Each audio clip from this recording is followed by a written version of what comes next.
Height, salute high himself. height, yes. Oh my goodness.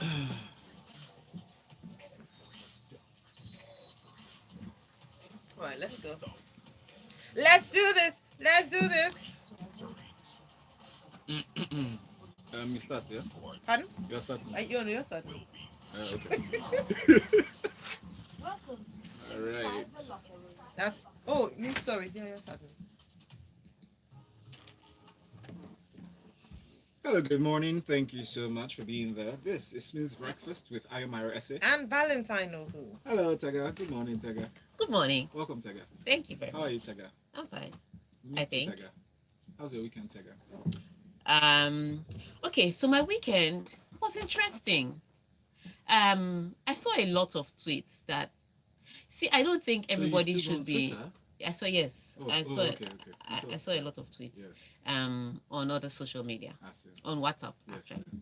One of the tweets I saw was about Sha'Carri Richardson. Oh yes. I came for that story.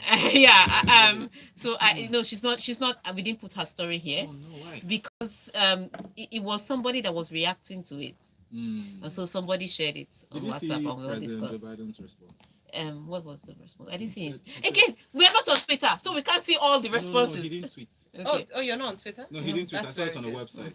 He said he's very proud of Sha'Carri and her response. Okay, That yeah. was so classic. So this woman is verified on Twitter because she has the blue tick, and she comes out to say that steroids make your hair and nails grow. And because Sha'Carri Richardson has steroids in her system, that's why her hair and nails are long. And everybody knows. Yes. Sha'Carri Richardson was wearing a wig, Yes. and she fixed long nails. Yes. So how you don't know that she fixed long nails? I my sister. Even me as a guy, I know what acrylic nails are. You understand? How can you not know that that's acrylic nails? No. Guess Yeah, you are on steroids, Ayo. And guess what?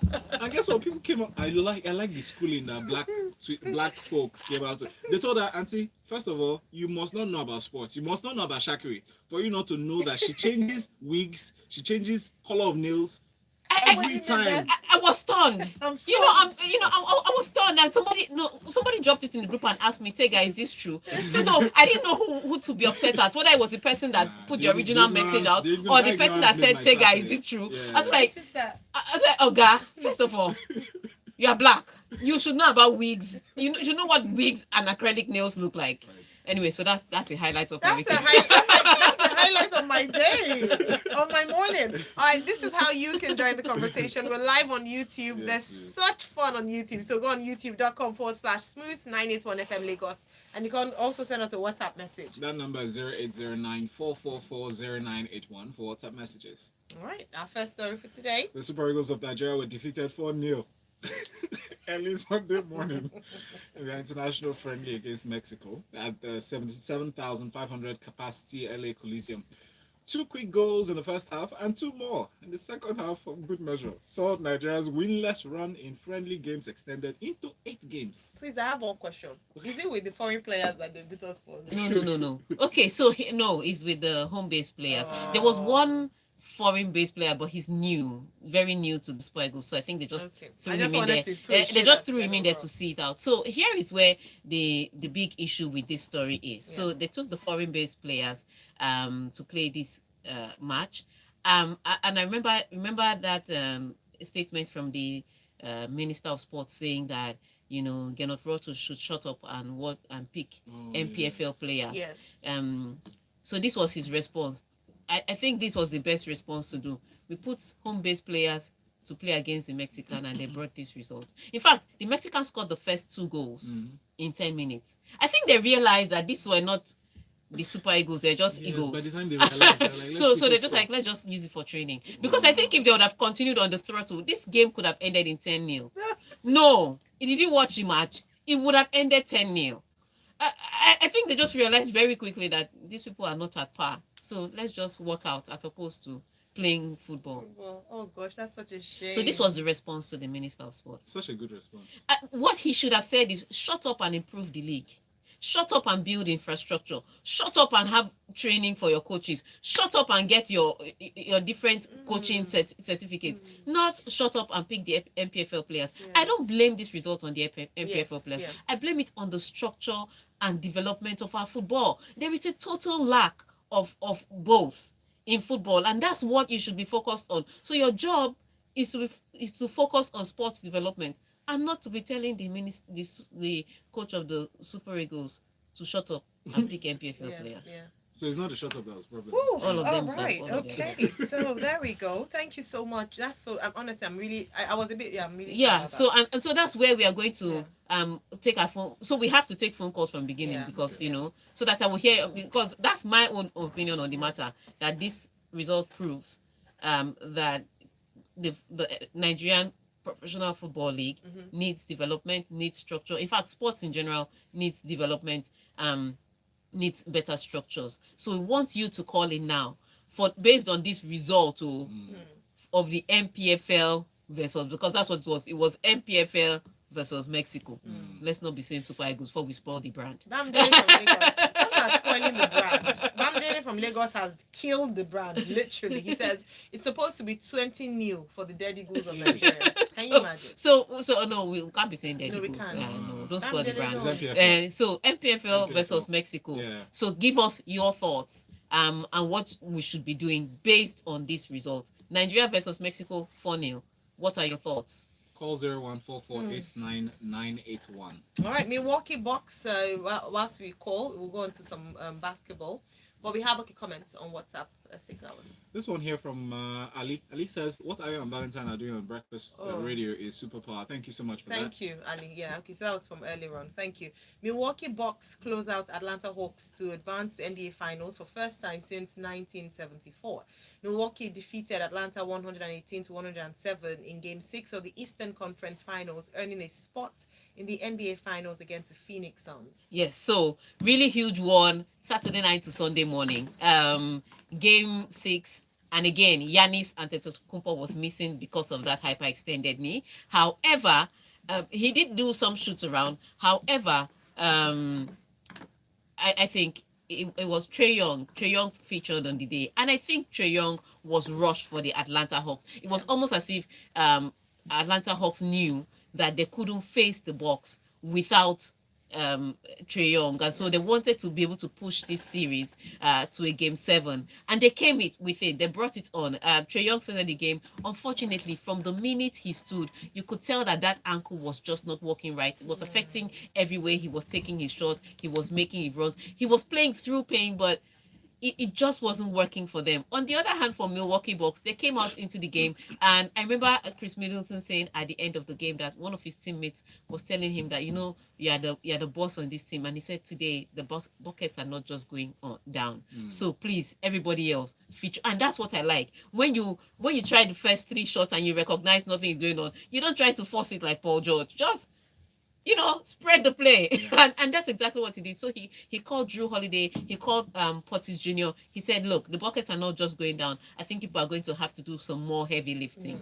And that's how they were able to beat the Atlanta Hawks, with everybody putting in their own share, having a great game, knocking down baskets. And that's when they started playing better basketball. In the third quarter, though, Chris Middleton came back to life.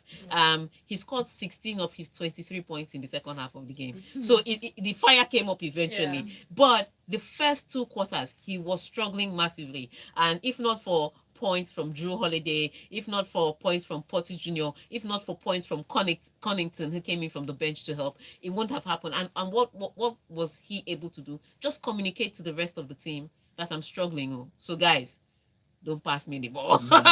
Just shoot if you have an opening. I was picking on PJ Tucker because he always went to the 3-point line. Nobody was guarding him, and they'd pass him the ball. Open basket, nothing. He would not knock down the shot.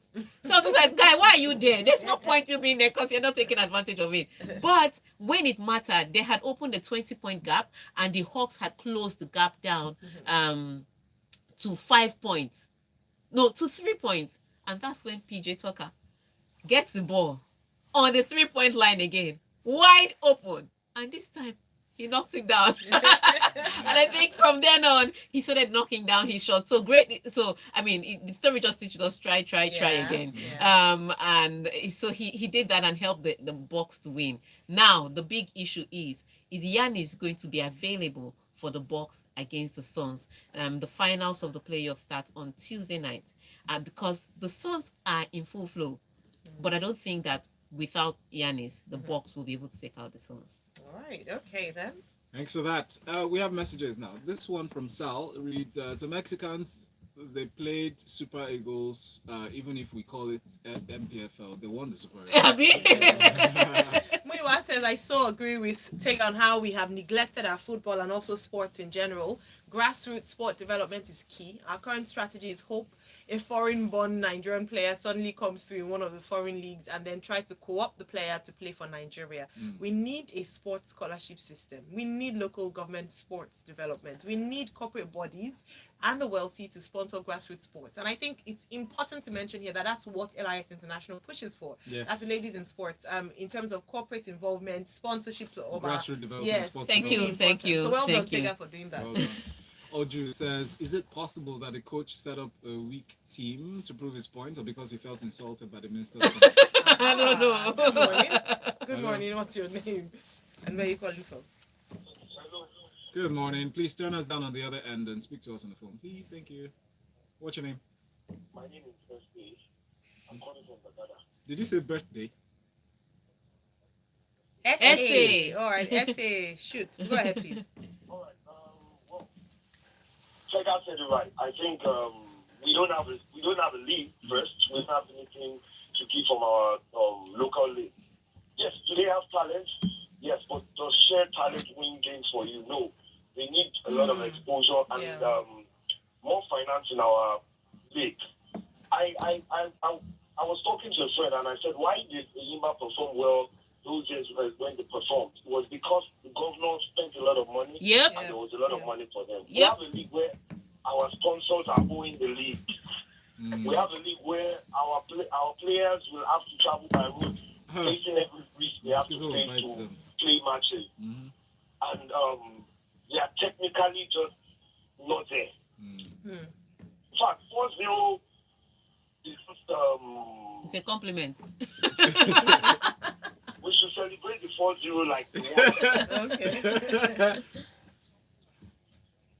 Tega called it a compliment.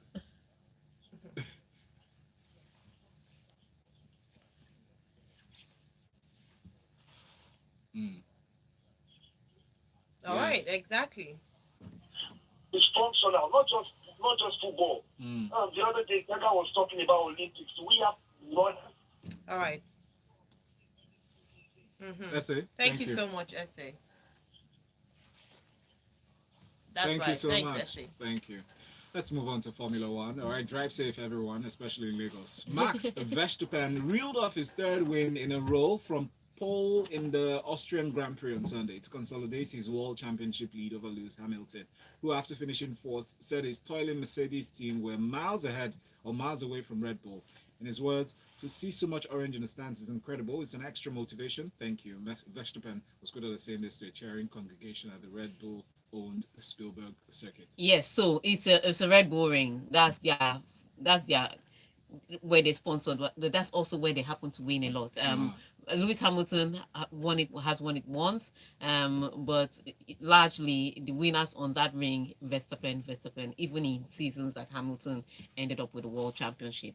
But again, like I said, I did not think there was any miracle Mercedes was going to do in 3 days that would turn around the gap between Mercedes and Red Bull on that circuit. And it still happened. I think during qualifying, Mercedes struggled so much that even McLaren was faster than them. Oh, wow. Because Lando Norris was so close to getting pole from Verstappen, but Verstappen was just a little further. So it ended up, after qualifying with Verstappen ahead, Lando Norris in second, and Sergio Perez of Red Bull in third before the two Mercedes. So basically, they couldn't even match up. But they had race pace, and race strategy always comes in, especially with the other drivers. However, not necessarily with Verstappen. And so race took off. Lando Norris always felt that he was going to finish fifth because by the time the Red Bull of Sergio Perez overtook him and the two Mercedes overtook him, he'll just settle for his position. Shocking. He ended up holding Lewis Hamilton up so much that Lewis Hamilton damaged his car trying to overtake Lando Norris. Eventually overtook Lando Norris, but eventually had to succumb to Lando Norris overtaking him because the damage on his car was affecting his pace. So he achieved what he wanted to achieve, but he had damaged his car and he couldn't enjoy it. So he ended up finishing fourth.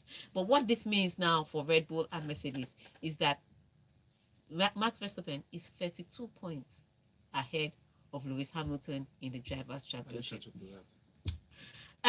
If realistically you'd need for Max Verstappen to not complete one race, that's 25 points because a win is 25 points. Right. Yeah, and they're 32 points. So he has to not complete one race and then finish behind Lewis Hamilton in other races, or finish behind Lewis Hamilton in other races for many races at the rest of the season. So there's a math to it. Lewis Hamilton can still catch up. It's just a lot to catch up on. All right. Okay, so we have some comments we'll take when we come back after this break. It's still the Locker Room 91, part of Smooth Breakfast Show.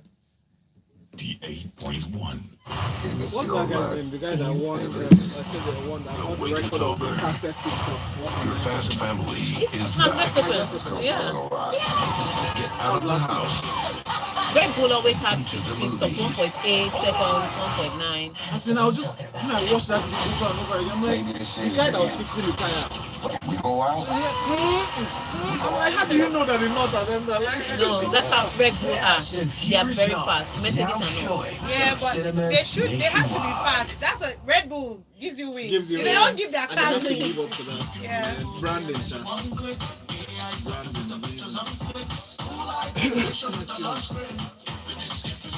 No time. Top speed with the Helio G95. Super speed with the make you satisfied. One play, everything is okay. Infinite, no 10 time, rubber time.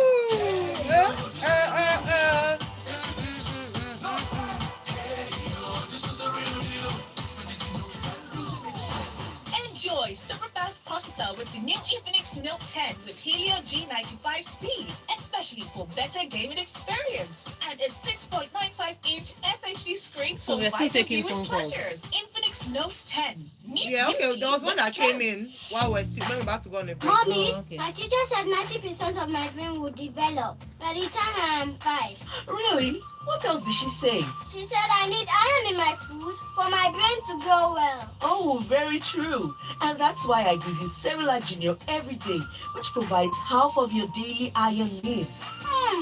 And Cerelac Junior tastes so good. Cerelac Junior with Iron Plus. It's all good, Mom. We're back, Abby. Smooth 98.1. Oh, love music, love life. It's Smooth 98.1, Love Music, Love Life, Yes, with Ayomiro Essay and Valentine. on Smooth Breakfast. The segment is called Locker Room 981 with the delectable Tega Supreme. Hi, Tega. Good morning, Tega. The only woman with the surname Supreme. Yeah. Larry from the abroad on WhatsApp says that's 0809 4440981. We're on YouTube also, by the way. YouTube.com/smooth981 FM Lagos. No surprises from Max and Red Bull after last week, but driver of the day goes to Lando, who was the first McLaren driver to qualify on the front row since Lewis 10 years ago. 2, got a 5-second delay after tussling with Sergio, and 3, still came back to beat Lewis and finished 3rd.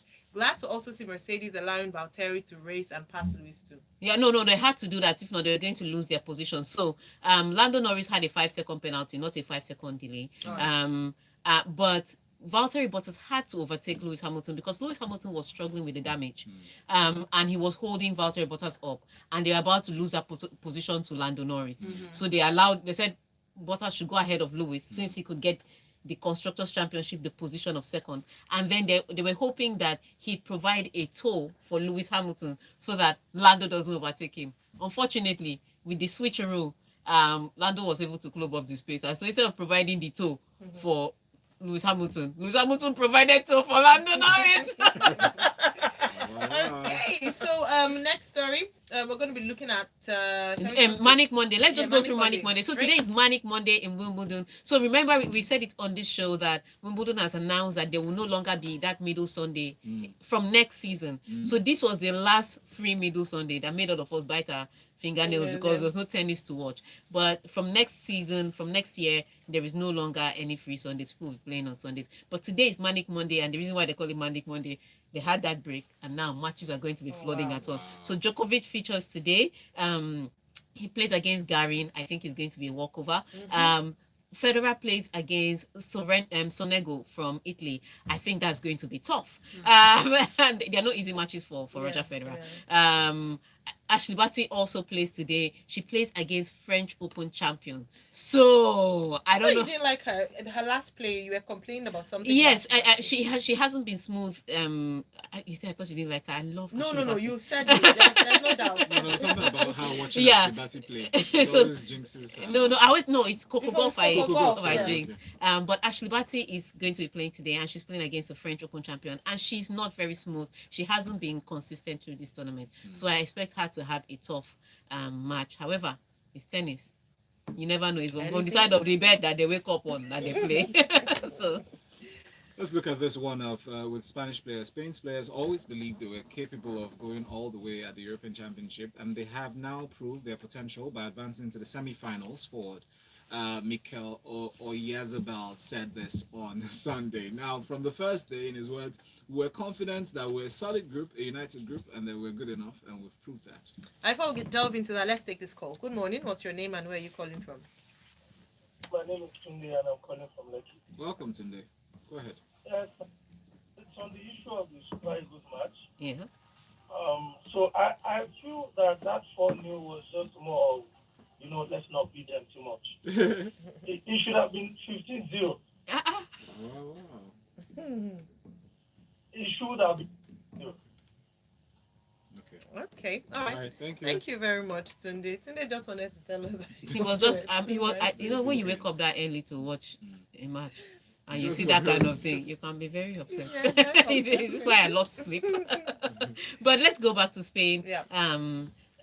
Talking about how they believed in themselves despite all the criticisms they got. First of all, from their coach picking 24 players instead of picking 26. Then the fact that he dropped he dropped Sergio Ramos, a huge name, but also that he picked a Spanish team with no Real Madrid player. Abomination. And then they got into the group stages, and of course, for me, I also had a problem with with the team he picked. I thought Iago Aspas could have made a difference because he's a very direct striker. He also wasn't picked, but despite all our criticisms, here they are in the semi-finals. Now, tomorrow they take on Italy. Italy have been the best team now. Let me just say the best team. Not even one of the best anymore. When you look at them defensively, when you look at them in the midfield, when you look at them in the attack, they have managed their game very well. And Spain, who have struggled defensively, are now coming up against that Italy side. And they're still saying that they believe in themselves and they can go far. And who is there to doubt them? I mean, seeing what they have done coming up to this stage. However, the Italian versus Spanish battle is not a fresh rivalry. These teams have been giving themselves basbos from time immemorial. So 2008, it was Spain that won penalty shootout. Then they beat them again in 2012, 4-0 in the final. Then Italy now did their own revenge in 2016. Yeah. They beat Spain 2-0. And then Spain now made Italy not to go to the World Cup by beating them 3-0. So tomorrow, they are going to fight it out. Oh, that'd be interesting. It will be bloody, and the revenge will be confounding and absolute. I think on paper and based on what I've seen in the Euros, Italy look like the better team, and Italy look like they're going to win against Spain. However, I've also watched this same championship where Switzerland beat France. Even if they drag them down to penalty and beat them, they shall still beat them at the end of the day. So it's football and anything can happen. So yes, Italy looks like the more complete side and the most likely side to win this match. But Spain can throw up some magic. So we wait to see how that pans out. We will. We shall. Okay, so next one here. Messi stars as Argentina set up Colombia Copa semi-final. Lionel Messi scored 1 goal and created 2 others as Argentina beat Ecuador 3-0 in Guyana on Saturday to reach the Copa America semi-finals. Yes, huge one for Argentina. But they knew what the task was. Brazil had already won against Chile by 1 goal. Like I said, Chile was a very different side in that quarterfinal. The way they came at the game, it wasn't the Chile side that struggled with draws in the group stage. They looked like they were just getting into their rhythm. But at the end of the day, it was still Brazil that came out tops. Brazil are my favorites to win this tournament. Anyways, but Argentina had a really tough game against the younger Ecuadorians. Yeah, that's a younger team. They had pace, they had stamina, they had trickery, and even when Argentina went up so Argentina went 1 goal up in the first half, and they suffered through the second half. It was chance after chance. Emilio Martinez was saving chance after chance. Defenders were throwing themselves all over the pitch. It didn't look like Argentina was going to be able to hold that lead. Unfortunately, for Ecuador, Argentina has Lionel Messi. And so his second pass alone was it. Because Di Maria gets the ball, runs at the goalkeeper, pulls the goalkeeper out, the ball falls to Messi. The defenders were now trying to protect their 4 goal post from Messi. Messi looked up and coiled a pass. It was the coiling of the pass for me that was upsetting. And I mean, Martinez was left alone. Lautaro Martinez was left alone. Lautaro Martinez of Inter Milan scored the goal 2-0. And so when it became 2-0, before you knew it, Messi got a free kick and he scored the free kick. End of the game. Very heartbreaking. The result did not tell the whole story. The match was a lot tougher than 3-0. Wow. Excellent. All right, let's take a few comments. Emeka from Amoa says Gennett Ross showed us that it was a waste of time coaching and building home-based players that are badly coached in their local leagues with such horrible conditions. Can we play that same Mexican team with our original squad? I'm sure the scoreline will be different, surely. Maybe an honorable 2-0 in favor of Mexico. All right, we'll have this one from Davis in Ikoyi. He says, Dear Tega, if the coach actually put up all local teams, then it was unfair and possibly intended to embarrass Nigeria. I heard the minister speak, and what he implied was for the local players to be infused, not totally used. Out of 11, about 4 could be local players. Mexico is a strong footballing nation. So we should do quota system. No more merit system. People have brought it here. Well, no, Nigeria is that not the case? Also, we should remember that was a press conference you probably saw. You don't know what went on. It's just there's a lot of politicking behind closed doors. I will say this: when I have a problem with Gennett Raw, is tactically. I'm looking at the team and I think that there can be more brought out of this team, and I don't think he has done enough to bring it out. I just think so. I just don't like all these home-based players versus foreign-based players. If the player is good, take him. Exactly. For me, that's what I'm saying. I also don't like the fact that we'll bring one player to the team just because he plays somewhere in Europe. That means he qualifies to play for the Super Eagles. I don't like that. So I'm not for home-based players or against home-based players. I just want the best players on the team. Let's stop doing all this quota system. let's take 2 local players and for. But you know what I think? I think we should still continue to take these home-based players. Let them be beating us 10-0. Then when they finish beating us, we'll come back home. Because they won't upgrade them until we see results like this. They won't do anything about the local league. My dear, you are the only one feeling shame. The people that are running the league slept well and woke up the next morning. It's like people discriminating against local rice. Yeah, so you can't do that to them. Is in picking the sand and the stones. The problem is not them. So the league needs to be developed. Sports needs to be developed. I'm saying it sitting here as a sports minister. I know exactly where I can squeeze out money from. I'm sorry, but people are collecting 6.98 naira from me to transfer money on my phone.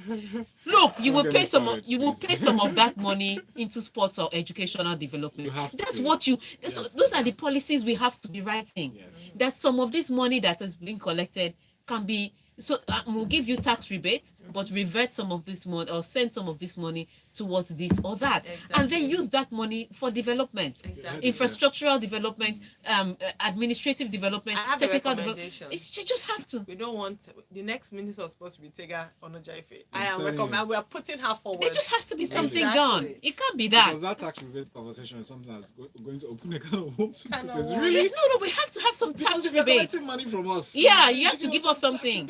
right? Okay, well, Magenta Etal I think Magneta on YouTube says, can they have the camera close up to you, Tega? That because they like to see you talk. You're a beauty to watch. No, the reason I'm saying that, and I'm saying it on there to report this woman to her listeners, so they don't think it's us. We've take a move so they can see office. No, she's such a diva. Yeah, she is. So she makes a real good minister. That's why you hear me giving houses. Oh, they better. They better. And on that note, Check to out wrap time up is the up. conversation, I just want you to hear what your listeners are saying. They want to see your face. She is actually a beauty to watch when analyzing sports stories. Thank you all for being a part of the conversation, for your calls and your messages. And of course, to the one, the only Tega Supreme for her excellent analysis day in, day out. You can follow the work she does with Ladies in Sports at LIS International on Instagram and follow us at Smooth981 on Instagram. Stay tuned for some smooth music all the way to 11 here on Smooth 98.1. Good morning. You're listening to Smooth. Excellent. Okay, people.